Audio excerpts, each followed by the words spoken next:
Imaginez un instant que la racine de votre souffrance ne réside pas dans ce que vous vivez, mais dans la manière dont vous y pensez. Dans cette vidéo, vous découvrirez comment vous pouvez guérir de l'intérieur en apprenant à transformer votre esprit. Nous explorerons des enseignements inspirés du bouddhisme et du stoïcisme qui vous permettront de lâcher le passé et de retrouver la paix qui habite en vous. Au fil des siècles, philosophes et maîtres spirituels ont répété le même message avec des mots différents. La douleur fait partie de la vie, mais la prolonger à travers la souffrance est un choix que nous faisons souvent sans en être conscients. C'est pourquoi, plus que des théories, ce que vous apprendrez ici, ce sont des pratiques simples et profondes, capables de transformer votre manière d'affronter la réalité. La première leçon est claire. Résister à la douleur la multiplie. Une ancienne histoire bouddhiste raconte comment un moine blessé par une flèche supportait la douleur en silence. Lorsqu'on lui demanda pourquoi il ne criait pas, il répondit qu'il avait déjà souffert d'une blessure et qu'il n'avait pas de raison de se punir une seconde fois par la plainte. En d'autres termes, la souffrance supplémentaire naît des pensées que nous nourrissons. Sénèque, dans la philosophie stoïcienne, exprimait la même idée. Nous souffrons souvent plus dans notre esprit que dans la réalité elle-même. Aujourd'hui, la neuroscience confirme que se remémorer un événement douloureux active dans le cerveau les mêmes circuits que la douleur physique. La clé n'est pas d'oublier, mais de cesser de donner de l'énergie à ce qui est déjà passé. Chaque fois qu'un souvenir amer revient, répétez-vous « c'est fini » et laissez-le partir comme on laisse tomber une pierre dans l'eau. La deuxième leçon nous rappelle que la plainte vole notre énergie et nous affaiblit. L'habitude de se lamenter constamment est comme un poison invisible qui éteint le calme intérieur. Marc Aurèle expliquait que la plainte est la voix de l'ego qui croit tout mériter. Bouddha, pour sa part, enseignait qu'une grande partie de la souffrance provient des désirs insatisfaits. Même la science moderne, à travers des études comme celle de Marianne Rojas Estapé, a démontré que se plaindre libère du cortisol, l'hormone du stress, entraînant le cerveau à se concentrer sur le négatif comme une alarme détraquée qui sonne sans raison. La pratique est simple. Chaque fois que vous ressentez l'envie de vous plaindre, respirez profondément et remerciez pour l'opposé. Si vous êtes coincé dans un embouteillage, pensez au privilège d'avoir un lieu où vous rendre. Si vous ressentez une douleur physique, remerciez le fait que votre corps réagit encore. Cette gratitude réentraîne votre esprit à se concentrer sur ce qui fonctionne et ouvre la porte à la guérison. La troisième leçon est de comprendre que vous n'êtes pas vos émotions. Dire « je suis anxieux » ou « je suis triste » est une erreur subtile, car vos émotions ne définissent pas qui vous êtes. Épictète expliquait que ce ne sont pas les situations qui nous affectent, mais l'interprétation que nous en faisons. Le bouddhisme offre une image magnifique. Les émotions sont des nuages passagers et vous êtes le ciel qui reste. Du point de vue de la psychologie, Victor Kupers explique que lorsque nous observons nos émotions, au lieu de nous identifier à elles, nous activons la partie rationnelle du cerveau plutôt que le centre émotionnel de la panique. La pratique consiste à reconnaître l'émotion lorsqu'elle apparaît. C'est une émotion. Je l'observe, je la laisse être, et ensuite je la lâche. Sans combattre, sans la rejeter, simplement en la contemplant comme on regarde la pluie tomber par la fenêtre. Ce geste de conscience marque la différence entre réagir impulsivement et répondre avec sagesse. Ces trois enseignements constituent une carte pratique vers la sérénité. Cessez de résister à l'inévitable, abandonner la plainte et apprendre à observer les émotions sans les transformer en identité. Vous découvrirez que vous n'avez pas besoin de changer toute votre vie. Il suffit de changer la manière dont vous la regardez. Parfois, les épreuves les plus difficiles sont aussi celles qui nous renforcent le plus.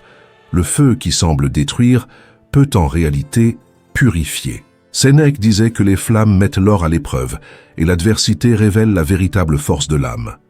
L'écrivaine Pema Chodron ajoutait que rien ne fleurit dans le confort, car c'est l'inconfort qui réveille la conscience. Tal Ben-Shahar, de l'université de Harvard, a démontré que ceux qui apprennent à transformer leur crise en opportunité développent plus de résilience, d'estime de soi et de sens. Ce processus est appelé croissance post-traumatique. Pensez un instant à votre plus grande douleur. Au lieu de l'enterrer comme un souvenir gênant, imaginez-la comme une graine. En la plantant avec intention, vous pouvez vous demander « Que puis-je créer à partir de cela? À qui puis-je apporter mon aide grâce à ce que j'ai appris? C'est l'alchimie intérieure, l'art de transformer la blessure en sagesse.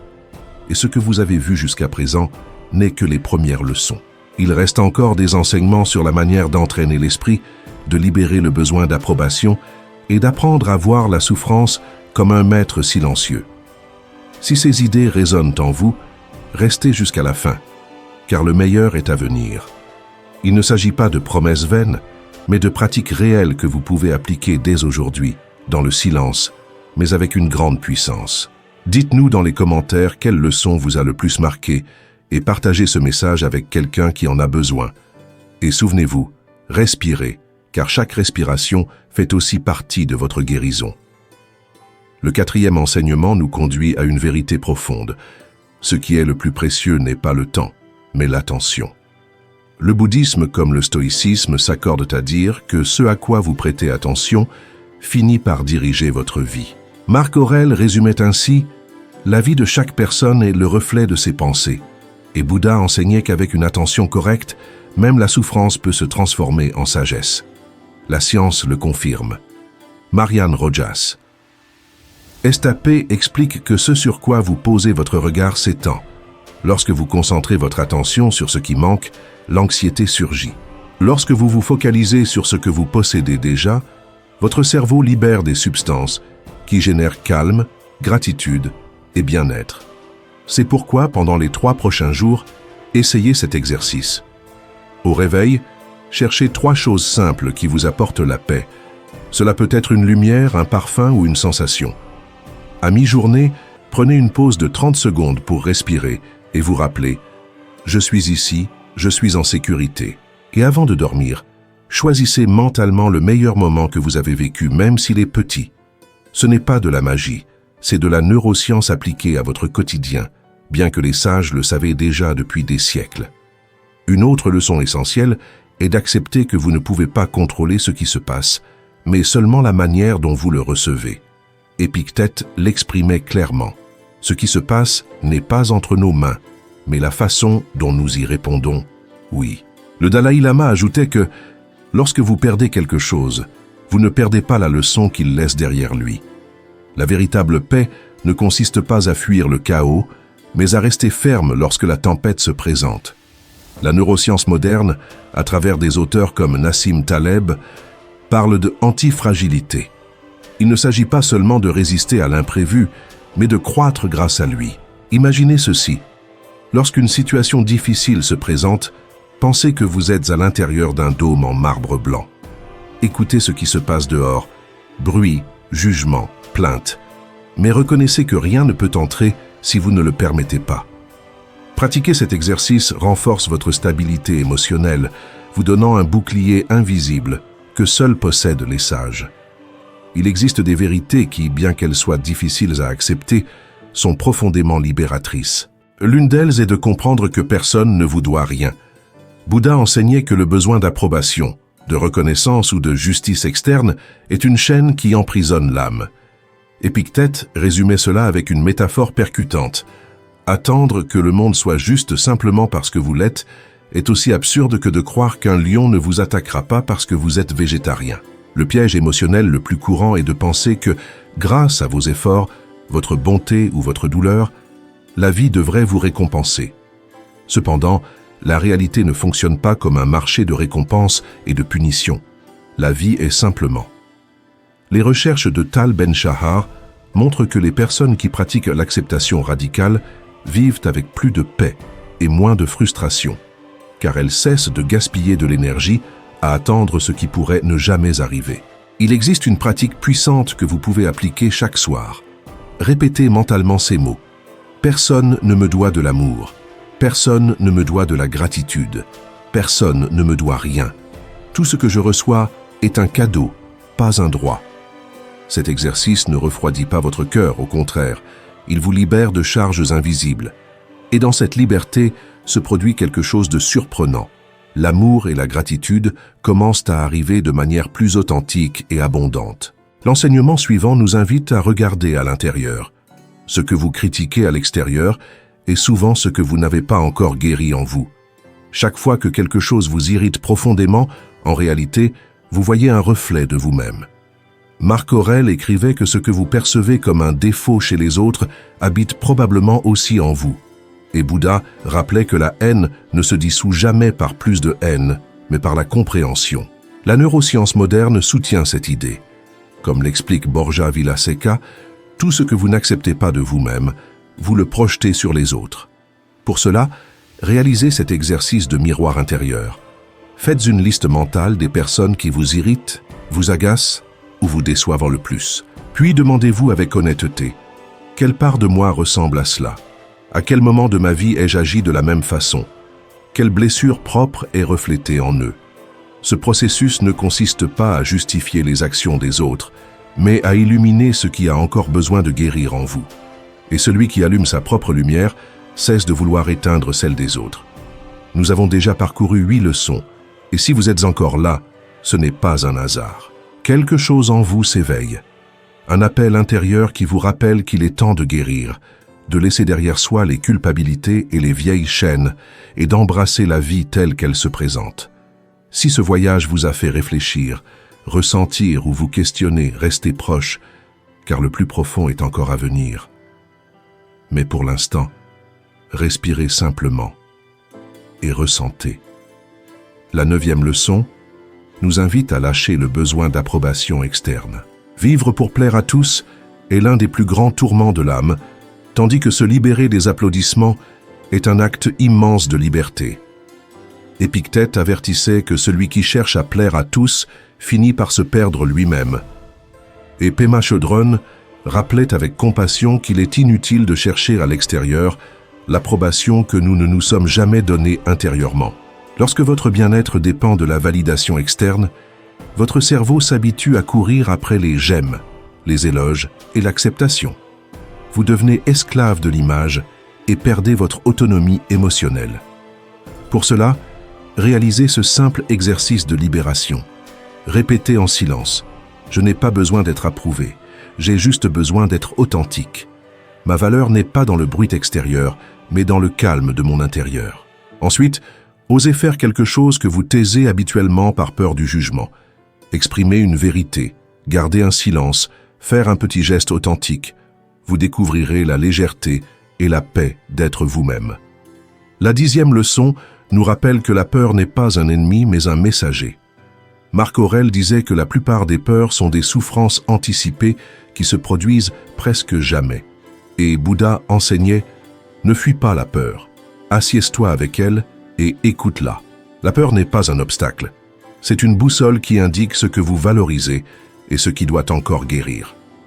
Selon la neuroscience, Enrique Rojas explique que la peur active l'amygdale cérébrale, mais lorsque vous l'observez avec conscience, sans fuir ni juger, elle se dissout peu à peu.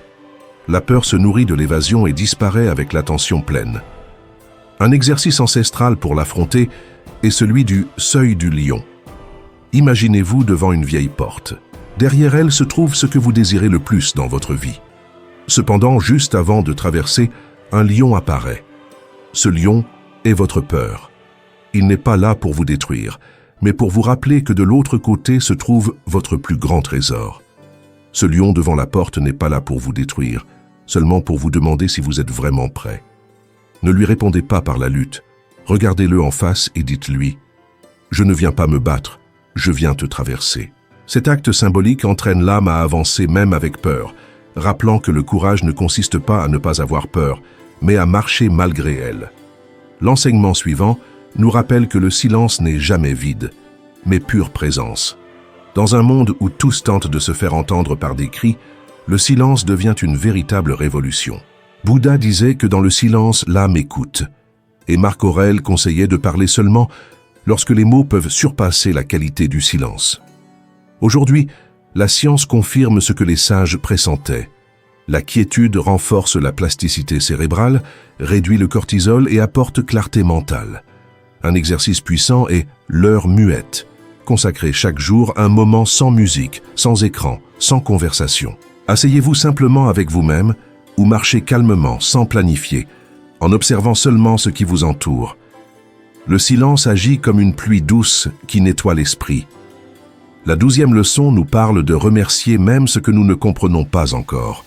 C'est peut-être la pratique la plus difficile, mais aussi l'une des plus transformantes.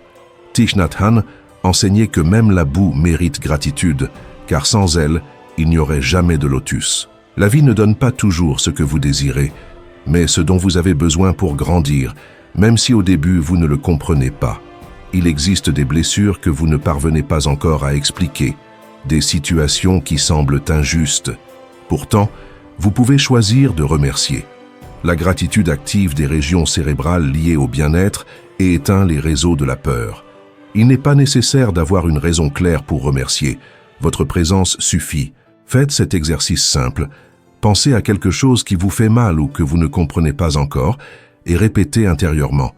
Je ne sais pas pourquoi c'est arrivé, mais merci, car quelque chose de bon en naîtra. Ce merci, même s'il semble faible aujourd'hui, est une clé qui ouvrira avec le temps des portes insoupçonnées. Une ancienne histoire zen l'illustre. Un jeune homme chevauchait sous une tempête, trempé et effrayé, jusqu'à ce qu'il rencontre un moine méditant au sommet d'une montagne. « Maître, cria-t-il, la pluie me poursuit, la boue m'attrape, je ne trouve pas le chemin. » Le moine, calmement, répondit « Ce n'est pas la tempête qui t'inquiète, mais ta précipitation. Ce n'est pas la boue qui te retient, mais ta résistance. Ce n'est pas qu'il n'y a pas de chemin, c'est qu'aujourd'hui, il n'est pas visible. » Puis il lui offrit une tasse de thé et ajouta « Quand tu ne sais pas quoi faire, cesse de galoper, et écoute ce que le silence veut te montrer. » Ainsi se termine ce voyage. 12 clés, 12 façons de voir différemment ce qui vous faisait souffrir. Si ces mots ont résonné en vous, ce n'était pas ma voix mais votre âme rappelant ce qu'elle savait déjà. Respirez. À partir d'aujourd'hui, lorsque le passé tentera de vous retenir, lorsque l'anxiété oppressera votre poitrine ou lorsque vous penserez que vous ne pouvez plus continuer, répétez-vous. Je ne suis pas brisé. Je suis en reconstruction. Vous n'êtes pas seul, vous revenez à votre propre maison intérieure. Si ce message vous a accompagné, partagez-le avec ceux qui en ont besoin. Réécoutez-le chaque fois que vous l'oublierez et souvenez-vous, je serai ici. Merci de marcher à mes côtés. Merci de guérir avec vous. Namasté.